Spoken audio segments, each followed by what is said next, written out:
Iwasan ang panic buying sa mga produktong petrolyo.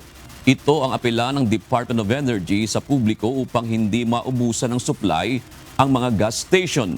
Ayon kay Energy Secretary Sharon Garin, hindi kaagad mapapalitan ng mga kumpanya ng langis ang kanilang supply kung biglang tataas ang demand dahil mayroong mga bumibili ng higit sa kanilang pangangailangan.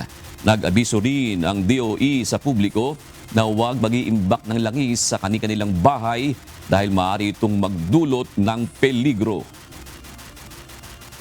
Hindi po advisable po na mag-store kayo sa gasolina sa bahay ninyo na kung ilang containers yan. Hindi po safe yan at baka maperwisyo pa po yung pamilya ninyo.